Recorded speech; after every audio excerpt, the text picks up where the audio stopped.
विष्णु गुरुदेव महेश्वर गुरु साक्षात् ब्रह्मा तस्मै श्री गुरुवे नमः। वक्रतुंड महाकाय सूर्यकोटि समप्रभं निर्विघ्नं कुरु मे देव सर्वकार्येषु सर्वदा।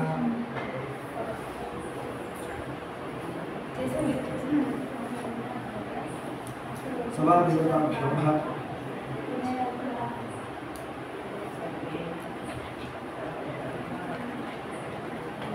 నిన్న రోజు వ్యాస భగవాన్ యొక్క తల్లి సత్యవతి దేవి శంకర మహారాజుని వివాహం ఆడినట్టుగా తెలుసుకొని వ్యాస భగవానుడు ఎక్కడికి వెళ్ళాడు?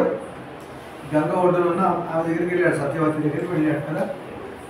అప్పటికి ఆవిడ శంకర మహారాజు వివాహం అని ఇక్కడికి వెళ్ళినట్టుగా చెప్పారు. దాసరాజు ఇప్పుడు అక్కడికి వెళ్తారు. దాసరాజు వ్యాసుని చూసి ఆనందభరితుడై వివిధ సపర్యలు చేసి గీతాంజలి ఇలా అన్నాడు.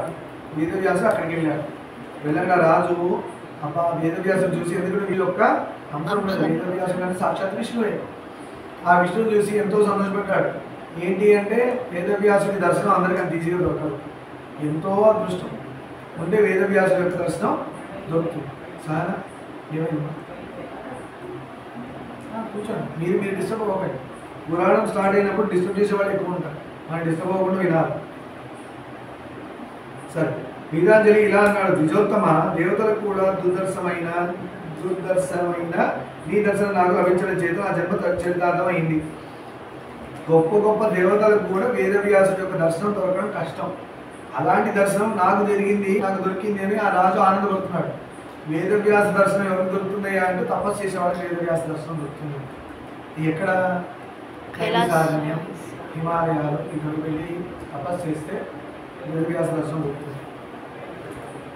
శంకరాచార్య వారు తపస్సు చేసేటప్పుడు కూడా ఎదురొచ్చారు వేదవ్యాసులు వారు. వాళ్ళిద్దరి మధ్యలో డిస్కషన్ నడిచింది చాలా ధర్మం గురించి. నా కులం పవిత్రమైంది. నేను శంకరాచార్య వారు 16 ఏళ్ళకి వెళ్ళిపోవాలంటే వేదవ్యాసుల వారు వచ్చి చెప్పారంట, లైవ్ ఇంకొంచెం ఎక్స్టెండ్ చేసుకోవాలి, ఎందుకంటే దీనివల్ల చాలా కార్యక్రమాలు జరగాల్సి ఉన్నాయని చెప్పారు. అప్పుడు శంకరాచార్య వారు తన జీవితాన్ని 16 నుంచి 32కు మార్చుకున్నారు. శంకరాచార్య వారి జీవితం 3 సార్లు ఎక్స్టెన్షన్ వచ్చింది. ఒకసారి సన్యాసాశ్వర స్వీకారం, రెండోసారి 8 ఇయర్స్కి 16 ఇయర్స్కి 2 టైమ్స్ వచ్చింది. మీరు ఆకలోనే ఆంతర్యం ఏమిటి? మీరు అటు ఊరికి రారు, మహానుభావులు అంటారు కదా. ఎందుకు వస్తారు గొప్పవాళ్ళు మన ఇంటికి? గురువులు ఎందుకు రావాలి మన ఇంటికి? గురువు గారు మన ఇంటికి వచ్చారంటే మన అదృష్టం. ఊరికే రాదు గురువు గారు, లేదంటే గొప్పవాళ్ళు వచ్చారు అంటే వాళ్ళకి ఏదో కోరిక పెట్టుకొని వచ్చారని కాదు, మనకి పుణ్యాన్ని అంటగడితే మన జీవితాలు బాగుపడతాయి కాబట్టి వాడు వస్తారు. దేవుడు అందుకు పంపిస్తాడు. నిత్యం దేవుడి దగ్గర మనం పూజ చేస్తూ ఉంటాం. స్వామి నన్ను కాపాడు, నన్ను కరుణించు, నాకు పుణ్యం అంటే చెప్పి నాకు జీవితం బాగుండేటట్టు చేయి స్వామి అని మనం అడుగుతుంటాం దేవుడు రోజు పూజలో. అది అడ్డు పెట్టుకొని దేవుడు గొప్ప వాళ్ళని ఇంటికి పంపిస్తాడు. వాళ్ళకి మనం సేవలు చేసుకొని వాళ్ళతో బ్లెస్సింగ్ తీసుకుంటే దేవుడు డైరెక్ట్ ఇవ్వకపోయినా వాళ్ళ ద్వారా ఇప్పిస్తాడు. ఇది లక్షణం. ఏమైనా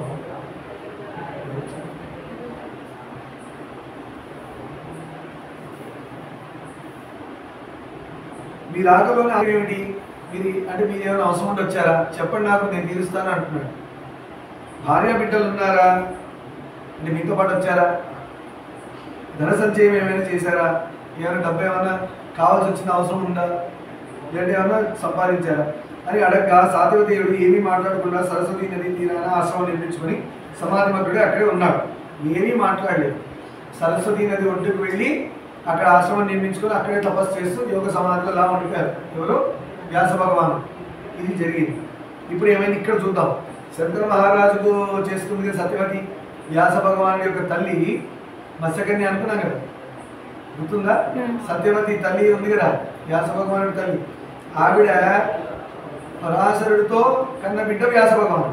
సత్యవతికి పరాశర మహర్షికి పుట్టినవాడు వ్యాస భగవానుడు. అక్కడ పెళ్ళి అయిందా? అవ్వలేదు.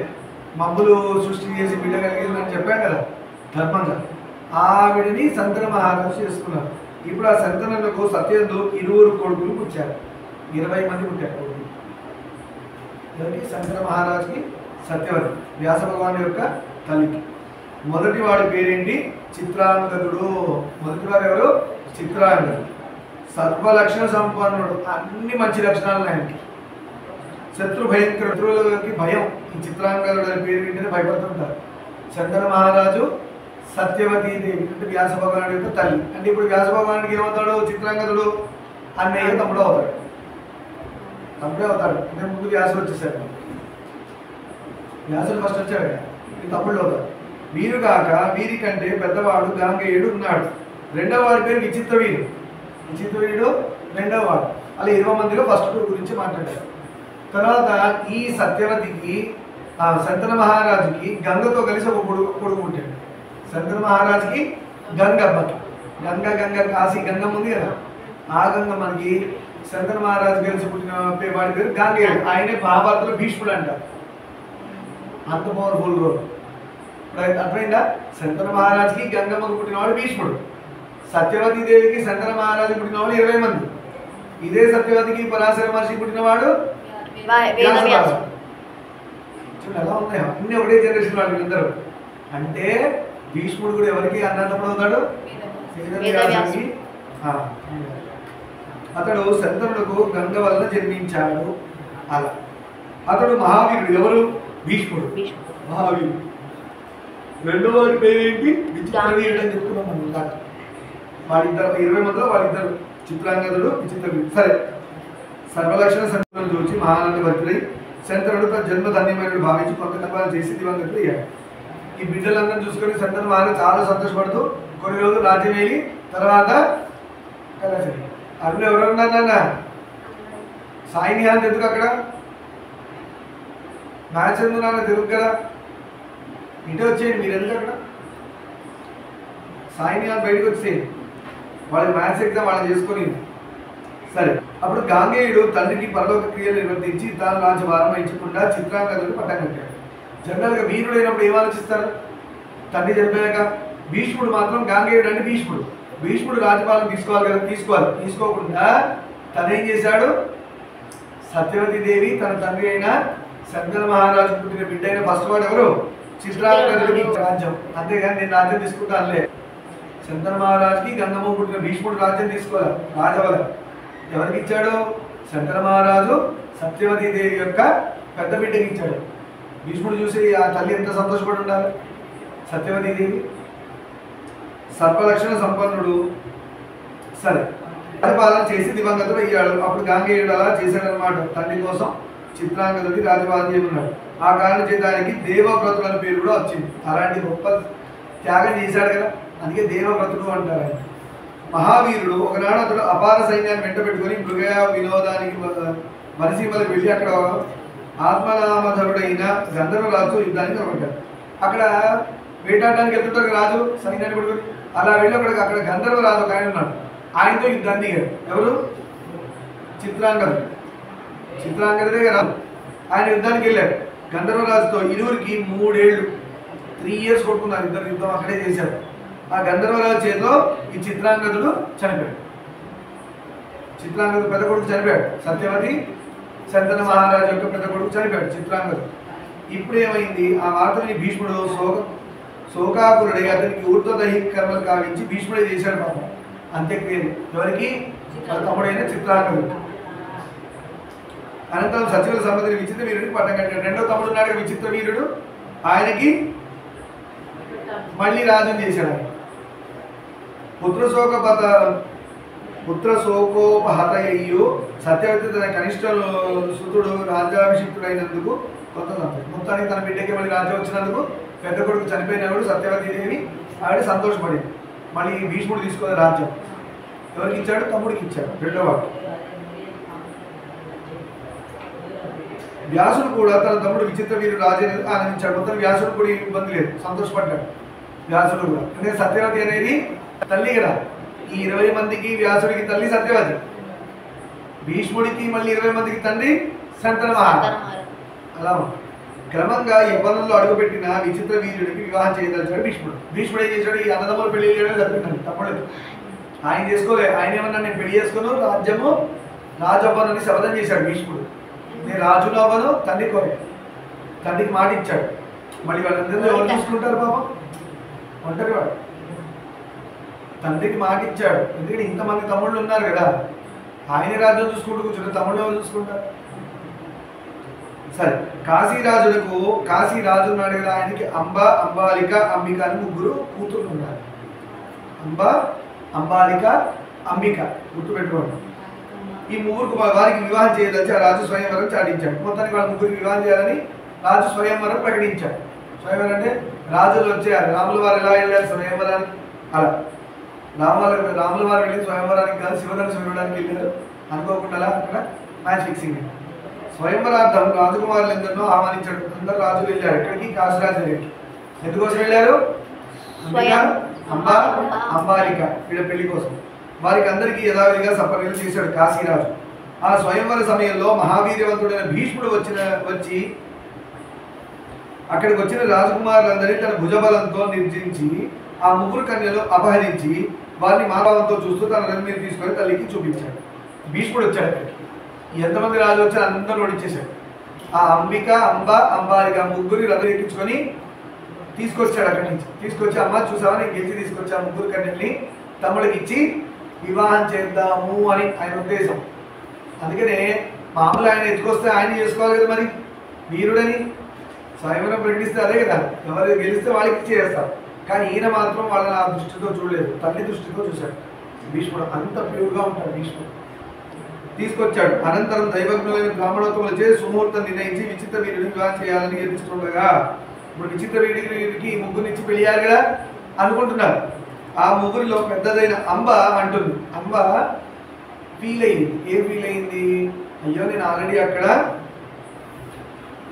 సాల్వరాజుకు మనసు ఇచ్చాను అని చెప్పి. అక్కడికి వచ్చిన సాల్వరాజు ఉన్నాడు, ఆయన ఓడిపోయాడు నేను చేస్తాను. ఆయనకి నా మనసు ఇచ్చాను, ఆయన కూడా నేనంటే ఇష్టం. నువ్వేమో గెలిచి మమ్మల్ని అందరూ ముగ్గురు పట్టుకొచ్చావు, వాళ్ళిద్దరు చేసుకుని నేను మాత్రం సాల్వరాజుకే మనసు ఇచ్చానని చెప్పింది. ఎవరితోని? భీష్ముడితో. ఎప్పుడు? తన తమ్ముడైన విచిత్ర వీరుడికి కదా పెళ్లి చేద్దాం అనుకున్న ముగ్గురిని. అప్పుడు చెప్పింది ఎవరు? పెద్దదైన అంబ.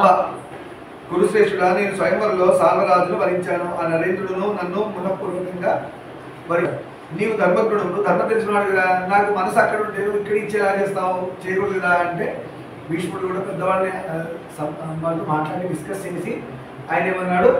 ఆమె స్వేచ్ఛగా వదిలేసాడు. నీ ఇష్టం, నీకు ఎవరి ఇష్టమైతే అక్కడ పోవచ్చు. అది భీష్ముడి లక్షణం. నీ వంశగౌరవానికి తగినట్లు ఎలా న్యాయం వస్తే అలా చేయనగా విత్వముడైన కాంగేయుడు మంత్రులను కులవృద్ధులను సంప్రదించి వారి అభిమతానుసారంగా ఆమెను యథేచ్ఛగా వెళ్ళిపోమన్నాడు. అంబను వెళ్ళమని చెప్పాడు భీష్ముడు. నీ ఇష్టం వచ్చిన వాడికి వెళ్ళొచ్చు. ఆమె ఎక్కడ పోయింది? డైరెక్ట్గా సాల్వరాజు దగ్గర పోయింది. ఆయనకే మనసు ఇచ్చింది, ఆయన కూడా ఇచ్చాడు కదా. ఇద్దరు ఒకళ్ళు ఇష్టపడ్డారు. మహారాజా, నేను నిన్ను మనసారా ప్రేమించాను అని చెప్పడం చేత రాజుకి వెళ్ళి చెప్పింది సాల్వరాజు, నేను నిన్ను ప్రేమించాను, నీకు కూడా తెలుసు ఆ విషయం అన్నాడు. భీష్ముడు ధర్మజ్ఞుడు, నన్ను విడిచి నీ దగ్గరికి వెళ్ళి నీకు ఇష్టమైన చోటుకి వెళ్ళమని చెప్పేదానికి నేను నీ దగ్గరకు వచ్చాను, నన్ను పెళ్లి చేసుకో అని అడిగింది. నేను నీ ధర్మపత్నిని అనగా అని చెప్పింది. నీ ధర్మపత్ని కదా, మనసులు కలిసాయి కాబట్టి నా మనసులో నువ్వే హస్బెండ్, ఇంకెవరు లేరు. భీష్ముడు కూడా నన్ను తల్లి రూపాన్ని చూశాడు కానీ ఎప్పుడు ఆయన అక్కడ పెళ్లి జరగలేదు, ఏమీ లేదని చెప్పింది. సాల్వరాజు అంటున్నాడు ఇప్పుడు ఇంకో మాట, నేను చూస్తుండగా భీష్ముడు నిన్ను తన రథం మీద ఎక్కించుకొని వెళ్ళాడు కనుక నేను నీ కరగ్రహణం చెయ్యను. నేను చూస్తుండగానే నా ముందరే భీష్ముడు నిన్ను మీ ఇద్దరు చెల్లెల్ని ఎక్కించుకొని రథం మీద వెళ్ళాడు కదా, అందుకే నేను పెళ్లి చేసుకోవడం కుదరదు అని చెప్పాడు. మీ ఇండిపెండెంట్గా ఉంటే పెళ్లి చేసుకోవచ్చు. నువ్వు ఆల్రెడీ భీష్ముడు ఎత్తుకెళ్ళిపోయిన అర్థం ఏంటి? స్వయంవరంలో ఆయన గెలిచాడు. ఏదో అయితే ఆయన భార్యలు అయ్యి ఉండాలి, లేదంటే ఆయనకి ఇష్టమైన వాళ్ళకి ఎవరికో ఆయన చేసి ఉండాలి, ఏదో అయ్యి ఉండాలి కదా. ఇప్పుడు నాది కాదు నేను ఎలా పెళ్లి చేసుకుంటా అంటున్నాడు సాల్వరాజు. మతిమలైన వాడెవడు పరోచిష్టమైన కన్యను గ్రహించాడు. ఇప్పుడు నువ్వు దిస్ ప్రాపర్టీ బిలాంగ్స్ టు భీష్ముడు అంటే మీరు ఎవరికి సంబంధం? భీష్ముడికి సంబంధం. ఎందుకంటే గెలుచుకొని పోయాడు ఆయన. ఆయనకు సంబంధించిన వస్తువు లేదంటే ఆయనకు సంబంధించిన మనిషిని నేను ఎలా పెళ్లి చేసుకుంటాను? చేసుకోబోతాను.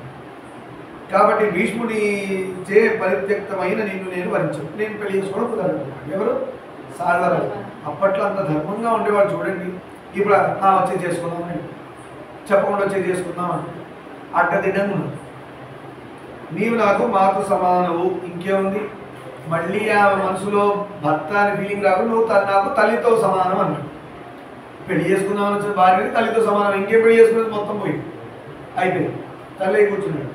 ఇలా సాల్వ నరేంద్రుడు అనేసరికి ఆమె దుఃఖిస్తూ తిరిగి భీష్ముడి దగ్గరికి వెళ్ళి, ఇప్పుడు భీష్ముడి దగ్గరికి వెళ్ళి మళ్ళీ వెళ్ళి ఏమంటుంది? నీచే పరిత్యనైన నన్ను సాల్వుడు స్వీకరించడానికి ఇష్టపడలేదు. నువ్వు నన్ను పట్టుకొచ్చావు కదా, అంటే నువ్వు నీ దాన్ని అయిపోయాను, ఇప్పుడు సాల్వరాజు ఎట్లా చేసుకుంటాడు చేసుకొని అంటున్నాడు అని చెప్పింది. ధర్మజ్ఞుడు కనుక నీవే నా కరెక్ట్ అని చెప్పి నువ్వే నన్ను చేసుకోవాలి. ఎవరిని? భీష్ముడు. లేకపోతే నాకు మరణం తప్ప అన్ని మార్గం లేదండి. నేను చచ్చిపోవాలి, ఇంకా వేరే మార్గం లేదు. సాధారణ చేసుకుని నువ్వు చేసుకుని నేను ఎట్టుకోవాలి అని చెప్పి మొత్తుకుంటుంది. ఎవరు? అంబ. అనగా భీష్ముడు అన్యచిత్తమై నిన్ను నేను ఎలా గ్రహిస్తాను? పోనీ నేను చేసుకున్నామంటే నీ మనసు ఆయనకి ఇచ్చి కూర్చున్నాను, నేను ఎలా చేసుకుంటా? చూసారు అంత పెద్ద కాంప్లికేషన్. నిరాకులమై నీవు తిరిగి నీ తండ్రి దగ్గరకు వెళ్ళి అన్నాడు. అంతకాంటే పని చేయి, నేను నిన్ను వదిలేశాను కదా, ఫ్రీడమ్ ఇచ్చేసాను, నేను నిన్ను పట్టుకొచ్చా కరెక్ట్, నేను ఫ్రీడమ్ ఇచ్చేసాను, నీకు ఇష్టం నువ్వు ఉండొచ్చాను, చాలా రోజు పెళ్లి చేసుకోవట్లేదు, నీ తండ్రి దగ్గర పోవా అన్నాడు. హాయ్ అంత అమ్మ దీపితయ్యి జనకుని పాలికి పోకుండా వనంలో నిర్జనమైన ఒక తీర్థ ప్రదేశానికి వెళ్ళి అక్కడ తపస్సు చేయడం మొదలుపెట్టి. అమ్మ తండ్రి దగ్గర పోలేదు, వనంలోకి వెళ్ళి అక్కడ గొప్ప తపస్సు చేయడం స్టార్ట్ చేసింది. ఎవరు? అమ్మ. అత్యంత రూపవతులైన చెల్లెండ్రులు అంబాలికను అంబికను విచిత్ర వీరుడికి వివాహం ఆడి భోగలాలసగా అంతపురంలో ఉపవనాల్లో స్వేచ్ఛగా విహరించడం మొదలుపెట్టారు. ఈ మిగతా ఇద్దరు చెల్లెలు ఉన్నారు, అంబాలిక, అంబిక. వీళ్ళిద్దరు మాత్రం విచిత్ర వీరుడిని చేసుకొని హాయిగా రాజుతో మంచిగా భోగాలు అనుభవిస్తున్నారు. అతను 9 సంవత్సరాలు హాయిగా వీళ్ళతోని ఎంజాయ్ చేశాడు. ఎవరు? భార్యలు ఇద్దరు, అంబిక అంబాలికతో. లాస్ట్కి ఏమైంది? 9 సంవత్సరాలు అయ్యాక ఆయనకు క్షయరోగం వచ్చింది. క్షయరోగం వచ్చి చనిపోయాడు. ఎవరు? విచిత్ర వీరుడు. పెద్దోడోడు చిత్రాంగదు వాడిపోయాడు, విచిత్ర వీరుడు కూడా పోయాడు. పుత్ర శోకంతో కృంగిపోయిన సత్యవత దానికి ప్రేత కార్యాలు నిర్వర్తించి భీష్ముడితో ఏకాంతంగా ఇలా అన్నది, ఆయన భీష్మ, ఇద్దరు అన్నదమ్ములు పోయారు, లేరు, ఇప్పుడు రాజ్యం ఇలా వదిలేస్తే ఎవరో సామంతరాజులు వచ్చి అటాక్ చేసి తీసేసుకుంటారు. అదే కదా బాహుబలిలో చూసాం మనం ఫస్ట్ పార్ట్. నువ్వు సంతన కుమారుడివే కదా, నువ్వు కూడా సంతన కుమారుడివే కదా, సంతన కుమారుడికి గంగ పుట్టినవాడివి నువ్వు, సో ఈ రాజ్యం నీకు కూడా హక్కు ఉంది అని చెప్తుంది తల్లి. ఎవరు? సత్యవతి. కనుక రాజ్యభారాన్ని వహించు, రాజ్యాన్ని నువ్వు రాజవు అని యయాతి చక్రవర్తి లాగా నీవు భాతృభార్యను స్వీకరించి నీ వంశాన్ని నిలబెట్టు అనగా, అంటే మీ అన్నలు తమ సోదరులు, భాతృ అంటే ఇక్కడ సోదరుని యొక్క భార్యలను భార్యగా స్వీకరించి, రాజు కదా, రాజుకి ఎంతమంది రాజులు ఉండొచ్చు, యయాతి ఎలా చేశాడో ఆ విధంగా నువ్వు కూడా తమ్ముడి యొక్క లేదా సోదరుల యొక్క భార్యలను స్వీకరించి బిడ్డని వంశం ముందుకు వెళ్ళేటట్టు చూడని భీష్ముడితో అన్నది. ఎవరు? సత్యవతి. భీష్ముడు అంటాడు సత్యవతిని చూసి, నేను రాజ్యభారం వహించని దార సంగ్రహం చేయనని ఎన్నడో ప్రతిజ్ఞ చేశాను కదా. భీష్ముడు ప్రతిజ్ఞ అంటాడు, రాజ్యము ఏలను ఆడదాన్ని పెళ్లి చేసుకోవాలని ప్రతిజ్ఞ చేశాడు భీష్ముడు. నీకు డౌట్ రావు, మరి ఆయనకి ఎట్లా వచ్చింది మరి మోక్షం?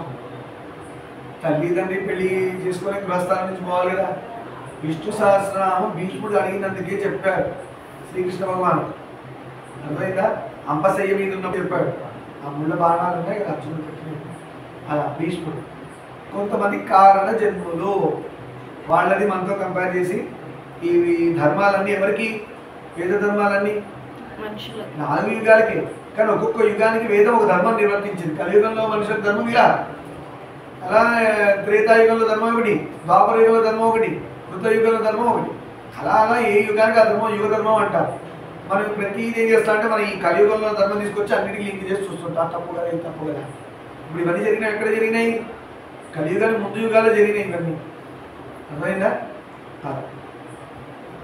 సత్యవతి చింతాకులు ఇంకా ఈ వంశగతి ఏమి కాను, దేశంలో అరాచకం కూడా తల ఎత్తవచ్చు అని భయపడుతుండగా ఇప్పుడు భీష్ముడితో అయ్యో ఈ వంశం పరిస్థితేనా, శాంతన మహారాజు యొక్క వంశం ఇంతతో అయిపోవాలా, ముందు తీసుకెళ్లే మనవాళ్ళు మనవరాలు ఎవరు లేరా అని బాధపడుతుంది. ఎవరు? సత్యవతి. అప్పుడు భీష్ముడు అంటున్నాడు, గాంగేయుడు అంటున్నాడు, తల్లి దుఃఖించకు, కులీనుడైన ద్విజునొక్కని ఆహ్వానించి విచిత్ర వీరుడికి భార్య ఎందు నియోజించు, ఇందులో దోషం లేదు. ఒక మంచి వీరుని చూసి మళ్ళీ విచిత్ర వీరుడి యొక్క భార్యలు ఉన్నారు కదా, అంబిక అంబాలిక, వీళ్ళతో వివాహం చేయిస్తే పుత్రుడు కలుగుతాడు. అప్పుడు వాడిని రాజు చేయడానికి మన స్కోప్ ఉంది కదా. అంటే వాడు చెప్పిన ఆజ్ఞ నేను శిరసా వహిస్తాను అంటే రాజు అయినప్పుడు ఏమవుతాడు? భీష్ముడు పక్కన నుండి నేను చూసుకుంటాను, టెన్షన్ పడద్దు. భీష్ముడు పక్కన నుండి ఎవరికి గెలవలేదు, అంత బాగుంటుంది. ఇందులో దోషం లేదు, వేదం కూడా ఇలా చెప్పింది, ధర్మం వంశం నిలబెట్టుకోవడం కోసం ఆ విధంగా చేయొచ్చని. వేద ధర్మమే, భీష్ముడు ఎప్పుడు ధర్మమే మాట్లాడుతున్నాడు, ధర్మం తప్ప ఇంకోటి చేయడు.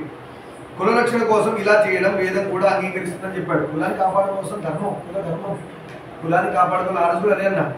Redis, Gouds, Brahmins, Christians, Muslims, Yadavs, ఇలా ఎవరు వాళ్ళే చేసుకోవాలి. ఇదే కుల ధర్మం, కులాన్ని కాపాడుకోవడం అంటారు. అందుకని ఇక్కడ దగ్గర పులుసు, సాంబారు, పాయసం అన్ని కలుపుకుంది. ఎవరి కులం వాళ్ళు కాపాడుకోవాలి. అందుకని సినిమాలు చూపించినట్టుగా దిక్కుమాలను ఎవరిని చూస్తే వాడిని నచ్చాడు చేసుకుంటాను, ఏ అమ్మాయి నచ్చితే వాడే చేసుకుంటాను, ఇంట్లో చెప్పకుండా వెళ్ళిపోవడం, ఇదంతా దరిద్రం. అందుకే సినిమా అన్నారు, అది ఇక్కడ చూసేసి దరిద్రాన్ని వదిలించుకొని రావాలి. నెత్తిని అంటించుకొని వస్తే మన జీవితాలు పాడైపోతాయి. సరే, నీకు ఆ విధంగా మనుమడు జన్మిస్తే అతనికి రాజ్యాభిషేకం చేయొచ్చు కదా, నీకు మనవడు వస్తాడు కదా, ఆయన రాజ్యం చేయొచ్చు కదా అన్నాడు. నేను అతని శాసనాన్ని అంగీకరిస్తాను, ఆయన చెప్పినట్టే నేను నడుచుకుంటా అని చెప్పి. భీష్ముడు చూడు ఎంత త్యాగం చేస్తున్నాడు. నిజంగా అందరికంటే హక్కు ఎక్కువ ఉంది ఎవరికి? భీష్ముడు. ఆయనంత పవర్ ఎవరికి లేదు, ఎవరు ఆయన ముందు నిలబడలేదు. భీష్ముని మాటలు విని సత్యవతి కానీనుడైన వ్యాసుని స్మరించినప్పుడే వ్యాస భగవాన్ని తలిచింది సత్యవతి. పరాశర మహర్షికి ఎవరు పుట్టారు? సత్యవతి. ఇప్పుడు వ్యాస భగవానుడు వచ్చాడు. స్వర్ణ మాత్రం చేతనే ద్వైపాయనుడు అక్కడికి వచ్చి తల్లికి నమస్కరించాడు. వ్యాసుడు వచ్చాడు, అక్కడ ఉన్నాడు కదా తపస్సు చేసుకుని, ఆ వ్యాసుడు ఇక్కడికి వచ్చాడు. విధువమైన అగ్నిలాగా మహాతేజంతో వెలుగుతున్న వ్యాస భగవాన్ని భీష్ముడు సత్యవతి యథోచితంగా పూజించి గౌరవించారు. తల్లి అని భీష్ముడు ఇద్దరు కలిసి వ్యాస భగవాన్ని పూజించారు. అంటే సాధనలో పైకి ఎక్కేశాడు వ్యాస భగవానుడు అని అర్థం. తపస్సు అంట సాక్షాత్ విష్ణుమూర్తి రూపం కదా. అంశం అనంతరం సత్యవతి వ్యాసునికి విచిత్రమైన భార్య పుత్రికని వంశాన్ని నిలబెట్టమని అర్థించింది. వ్యాస భగవాను రిక్వెస్ట్ చేసింది, కొడుకేగా. వ్యాస భగవానికి ఏం చెప్పింది? విచిత్ర వీరుడి యొక్క భార్యలు ఇద్దరు ఉన్నారు, అంబిక అంబాలిక, వాళ్ళతో నువ్వు బిడ్డను కనిస్తే వంశం నిలబడుతుంది నాయన అని చెప్పింది. అర్థమైందా? ఇప్పుడు వ్యాస భగవానుడు ఏమన్నాడు? తల్లి ఆదేశాన్ని ఆప్తవాక్యంగా గ్రహించి పరాశరుడు ఋతుస్నాతమైన అంబికను గలిగా ఆమెకు పుత్రోదయం కలిగింది. మొత్తానికి అంబికతో వ్యాస భగవానుడికి బిడ్డ పుట్టాడు. కానీ అతడు అందుడు గుడ్డివాడు. వ్యాసుడికి విచిత్ర వీరుడి భార్య ఉంది కదా, భ్రాతుడి యొక్క. నిజంగా వాళ్ళ వ్యాసుడు కూడా రాజవ్వచ్చు, కానీ ఆయన తీసుకున్నది ఏంటి? సాధన మార్గాన్ని తీసుకున్నాడు కదా. అలా సరే, మొత్తానికి ఆయనకి వ్యాసుడికి అంబికకు పుట్టిన బిడ్డ ఏమయ్యాడు? కళ్ళు లేవు, అందుడయ్యాడు. రాజ్యం వరకు వస్తాడా? జన్మాంధుడైన అతను చూసి సత్యవతి దుఃఖితై విచిత్ర వీరుని మరో భార్య అయిన అంబాలికను పుత్రోత్పాదనం కోసం అర్థించాడు. ఇప్పుడు పోయి విచిత్ర వీరుడు ఇంకో భార్య ఉంది కదా, ఆమె పేరు అంబాలి. అంశాన్ని నిలబెట్టుకోవడం కోసం ఎంత కష్టపడుతున్నారు చూడండి. ఇవాళ పెళ్లి చేసుకోవడం ఎలా పడతారో జరుగుతున్నారు. ఆడపిల్లలు ఎట్లా ఉన్నారు, మా పిల్లలు ఎట్లా ఉన్నారు. అంటే మాకు ఫ్రీడమ్ కావాలంటారు. ఫ్రీడము ఓపిక ఉన్న రోజుల్లో ఈ మాటలు మాట్లాడతారు. నేను ఇండివిజువల్ ఉండాలా, నేను లైఫ్ ఎంజాయ్ చేయాలా, నేను సోలోగా ఉండాలి, ఒక్కదాన్నే ఉండాలి, నా డబ్బు నాకే అంటారు. రేపొద్దున పక్కింట్లో దొంగలు పడితే నీ పరిస్థితి ఏం కాదు, మన ఇంట్లో పడక్కర్లా. పక్కింట్లోనే ఏదో జరిగింది అనుకోండి, ఇంకా ఉన్న సెకండ్ టెన్షన్ టెన్షన్ టెన్షన్. అప్పుడు గుర్తొస్తారు అందరూ, అమ్మ నాన్న వెళ్ళిపోయి ఉంటారు, చుట్టాలు అందరూ సెల్ఫిషే, డబ్బులకి ఎక్కడ వచ్చేది, నీ కష్టం ఉన్నప్పుడు ఎవరు రాదు. అందుకు కదా మన ధర్మం ఇంత బాగా వర్ణాశ్రమ ధర్మాలు ఎందుకు చెప్పింది మన సనాతన ధర్మం అంటే అందుకే. ఆడదానికి మగవాడితోడు కాదు, మగవాడికి కూడా ఆడదానితోడు కావాలి. ఇదితో వన్ సైడ్ మాట్లాడట్లే. ఆడదానికి మగవాడితోడు ఖచ్చితంగా అవసరం, మగవాడికి అంతే సమానంగా అంతకంటే ఎక్కువనే చెప్పాలి. ఆడదాని అవసరం. తిండి పెట్టాలన్నా, వండి పెట్టాలన్నా, ఏది చేయాలన్నా, ఇవాళ వండడానికి ఆడదాని అనొద్దు. వాళ్ళ చేతిలో అమృత హస్తాలు అంటారు. ఆడది వండి పెట్టిన అన్నమే రుచి. ఎంత 43 వండినా ఎవరు వండినా కూడా ఆ తల్లితనం, ఆ తల్లి లక్షణాలు అమ్మవారు అంటారు. అందుకే వాళ్ళ చేతిలో మ్యాజిక్ ఉండదు, ఆకలి తీరే మ్యాజిక్. అందుకని ఆడవాళ్ళు వండి పెట్టిన దాన్ని కడుపు నిండుతుంది. మగవాళ్ళు ఎంత చేయండి, అది పెద్ద గోల్ చేసినట్టు ఉంటుంది కానీ కడుపు నిండినట్టు. అలా సరే, ఏదో ఒకటి. మొత్తానికి ఆడవాళ్ళ సపోర్ట్ మగవాళ్ళకి, మగవాళ్ళ సపోర్ట్ ఆడవాళ్ళకి. ఎప్పుడు అంటే ఒక టైం వస్తుంది కదా, మన ఓపికలు లేవు, అందరు వెళ్ళిపోయారు, కొడుకులు కూతురు పెళ్ళిళ్ళు అయిపోయినాయి, ఒంటరి జీవితం గడపకుండా ఒకళ్ళొకళ్ళు మన జీవితం అంతా ఎలా నడిచింది, ఏంటి, పిల్లలు పెళ్లి చేసేవన్నీ పెట్టుకోవడానికి. అలానే వానప్రస్థంలోకి వెళ్ళి దైవానికి సంబంధించిన డిస్కషన్స్, పురాణాలు అవి ఇవి మాట్లాడుకోవడానికి, ఆత్మసాధన చేయడానికి హస్బెండ్ వైఫ్ ఒకరికొకరు తోడుంటూ వానప్రస్థంలో గడిపి సన్యాసం గుండా తరించాలి. ఇది చెప్పింది శాస్త్ర ధర్మం. సరే, జన్మాంధుడైన అతన్ని చూచి సత్యవతి దుఃఖితై విచిత్ర వీరుని మరో భార్యను అర్థించింది. పాపం ఆమె అందుకు అంగీకరించి ఋతుకాలంలో మొత్తానికి మా వ్యాస భగవాన్ మళ్ళీ అంబాలికతో కలిసి ఒక కొడుకుని కన్నారు. ఆయనకి పుట్టుకతోనే రోగం, పుట్టుకతోనే ఒక రోగి ఇయ్యాడు. ఎవరు? అంబాలికతో వచ్చినవాడు. ఈ విధంగా ఇద్దరు రాజ్యాలు కాకపోవడం చేద్దాం. మొత్తానికి ఇద్దరికి రాజ్యార్హత లేదు. రోగిని తీసుకెళ్ళి చేయరు, గుడ్డి పని చేయరు. అంబాలికను వర్షాంతమందు వ్యాసని కాలం మరొక శుద్ధిని కాలమని ప్రార్థించింది. మొత్తానికి ఏమైంది? మళ్ళీ అంబాలికను ఇయర్ దాటాక, అంటే ఉగాది దాటి వెళ్ళిపోతుంది కదా, ఎలా ఇయర్ దాటి మళ్ళీ ఇంకొకసారి ఇంకో కొడుకును కను వ్యాస భగవానుడితో అని చెప్పింది. అంబాలిక మాట కాదలేకపోయింది. మొత్తానికి అంబాలిక అత్తగారు కదా సత్యవతి, నో అని లేకపోయింది, సరే అన్నది. కాదలేకపోయింది. సత్యవ్యాసునికి కూడా అలాగే ప్రార్థించింది. ఆయన్ని అంబాలిక యశగారని పంపింది. వ్యాస భగవానుడు కూడా వాళ్ళు రిక్వెస్ట్ చేసింది, ఆయన ఇంకొకసారి ఇంకొక బిడ్డ వస్తే బాగుంటుంది, వీళ్ళిద్దరు పనికి రావట్లేదు అత్యంత కానీ తల్లి రిక్వెస్ట్ చేసింది సత్యవతి. ఎవరిని? వ్యాస భగవానుడు. ఆయన కూడా సరే అని చెప్పేసేసి అందుకు రెడీ అయ్యాడు. కానీ సైన మందిరంలోకి అంబాలిక తాను వెళ్ళకుండా చేసింది. అంబాలిక వెళ్ళిందా? వెళ్ళలేదు. ఆమె యొక్క దాసిని పంపించింది. వ్యాస భగవానుడు కలవాల్సింది ఎవరితోని? అంబాలిక. కానీ అంబాలిక వెళ్ళిందా? వెళ్ళలేదు. ఆమె కూడా ఆమె యొక్క పరిచర్య చేసే దాసులు ఉంటారా, ఆ దాసిని పంపించారు. ఇప్పుడేమైంది? వ్యాస భగవానుడికి ఆ దాసికి పుట్టారు బిడ్డ. ఇప్పుడు అంబాలిక పోలేదు. ఆ అంబాలిక పోకుండా ఏం పంపించింది? వాళ్ళ దాసిని పంపించింది. ఈ వ్యాస భగవానుడికి ఆ దాసికి పుట్టిన బిడ్డ ఒక కొడుకు పుట్టాడు. ఆయన పేరే విదురుడు. విదురునీతి. ఆ విదురుడు ఎవరు తెలుసా? యమధర్మరాజు శాపం వల్ల భూమి మీద పుట్టాడు. ఇప్పుడు మీకు తెలియని విషయం ఏంటంటే, అలా ఎలాంటి వ్యాస భగవానుడు అంబాలికను గెలవాలి, అంబాలికను గెలవకుండా ఆమె యొక్క చేసే సపర్యలు చేసే దాసిపోతే దాసితో ఎలా బిడ్డ పుట్టాడంటే, అదే నేను మీకు చెప్పాను. వేదవ్యాసుడు పుట్టినప్పుడు కూడా పరాశర మహర్షికి ఒక మత్స్యకన్యకి పుట్టాడు వేదవ్యాసుడు. గొప్ప గొప్ప వాళ్ళ జననం మనం పోల్చకూడదు, దాన్ని తప్పు చూడకూడదు. ఒక గొప్పవాడు పుట్టాలంటే వినాయకుడు అమ్మవారు, వినాయకుడు పుట్టడానికి అమ్మవారు ఎవరు ఇలా కళ్ళ చూపులతోనే పుట్టేశాడు. ఒకసారి శివుడు అమ్మవారు ఓంకారం వైపు చూస్తే దాని నుంచి పుట్టాడు. అమ్మవారు ఒంటికి రుద్దుకునే పిండితో వినాయకుడు తయారు చేసింది. మనకు పుట్టినట్టు పుట్టారు అందరూ. అవన్నీ వేరే కారణ జన్ములు అంటారు. శుకుడు ఎలా పుట్టాడు? వేదవ్యాసుడి యొక్క తేజస్సు అది అగ్నికి వాడే సమితలు అంటారు, చెక్క ముక్క. ఆ వేదవ్యాసుడి యొక్క తేజస్సు ఆ చెక్క మీద పడేసరికి దాని నుంచి బిడ్డ పుట్టాడు. మరి ఎలా అయింది? ఆడదే ఉండాలని రూలే లేదు. బిడ్డలు పుట్టాలంటే కలియుగ ధర్మం అంటే, కలియుగంలో మగవాడు ఆడవాడు ఉంటేనే బిడ్డలు పుడతారు, అర్థమైందా? కానీ పూర్వయుగంలో అలా లేదు. వాళ్ళంతా తపస్సు చాలా చేసిన వాళ్ళు తలుచుకుంటే ఇలా ఎవరో ఎందుకు మనం ఆవిస్తే ఎవరు పుట్టారు? జాంబవంతుడు పుట్టాడు. బ్రహ్మదేవుడు ఆవలించాడు, ఆవలిస్తే లోపల నుంచి పుట్టాడు జాంబవంతుడు. వరాహమూర్తి ఎలా వచ్చాడు? విష్ణుమూర్తి వరాహ అవతారం బ్రహ్మదేవుడి యొక్క ముక్కులోంచి వచ్చాడు వరాహస్వామి. మరి ఎలా వచ్చాడంటే ఇలా రకరకాల ఎన్నో గొప్ప కారణ జన్ములు అమ్మ నాన్న ఉంటేనే బిడ్డలు పుడతారనేది కలియుగంలోనే. ఇక్కడే పూర్వయుగంలో అలా లేదు.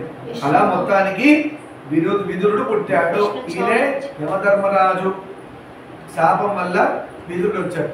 ఈ యమధర్మరాజు శాపం ఎలా వచ్చింది? యమధర్మరాజు కంటే ఒకసారి ఏమవుతుందంటే, ఈ స్టోరీ మళ్ళీ ఇప్పుడైతే ఎక్స్టెండ్ అవుతుంది, రేపు రోజు గుర్తు చేయండి. యమధర్మరాజు విదురుడుగా భూమి మీద రావడానికి ఏం జరిగిందండి? పూర్వ వృత్తాంతం అంత. యమధర్మరాజు అధర్మమైన కార్యం ఏం చేయగలిగాడు? ఎందుకలా? ఏమైంది అసలు అనేది రేపటి రోజు మనం డిస్కస్ చేద్దాం. విదురుడుగా మారడానికి యమధర్మరాజు పుట్టడానికి కారణం. ఈ విధంగా వ్యాసుడు వంశరక్షణ కొరకు ముగ్గురు కుమారులను అన్నాడు. మొత్తానికి వ్యాసుడు అంబిక అంబాలిక నుంచి ముగ్గురు, ఒకడు అందుడు, ఒకడు రోగం ఉన్నవాడు, మూడవాడు విదురుడు కదా అని సూతుడు సౌనకాదిములకు వ్యాసుడు వృత్తాంతం సర్వము శ్రవణ శుభంగా చెప్పాడు. ఇదంతా శుభమే. మనకి వినడానికి ఏంటంటే, ఇదేంటండి బ్రదర్స్ భార్య ఉంటారా, పెళ్లి చేసుకుంటారా, అలా చేస్తారా? కలియుగంలో అలా ఇప్పుడు అలా ఆలోచన కూడా చేయకూడదు, తప్పు. ఎందుకంటే బ్రదర్స్ భార్యలు అంటే కూతురు అన్నయ్యి ఉంటారు, తల్లున్నై ఉంటారు. ఏమైంది మళ్ళీ అందరూ బ్రదర్స్ భార్యలు కూతురు అన్నయ్యి ఉంటారు, తల్లన్నయ్యి ఉంటుంది. కానీ ఇంకో చూపు మన కలియుగంలో చూడకూడదు. అప్పుడు యుగధర్మం వేరు. అందులో వాళ్ళు క్షత్రియ వంశంలో ఉన్నారు కాబట్టి వాళ్ళ వేదం ప్రకారం వంశం నిలబెట్టుకోవడానికి ఆ విధంగా ఫాలో అవ్వాలి అని చెప్పుకుంటే ఈరోజు పురాణం విదురుడు పుట్టాడని చెప్పుకుంటే ఈరోజు శుభం పొందారు. సర్వం శ్రీ ఉమా మహేశ్వర పాదాలు మస్తు లోకా సంస్థానం శుక్లో భవంతు. శాంతి.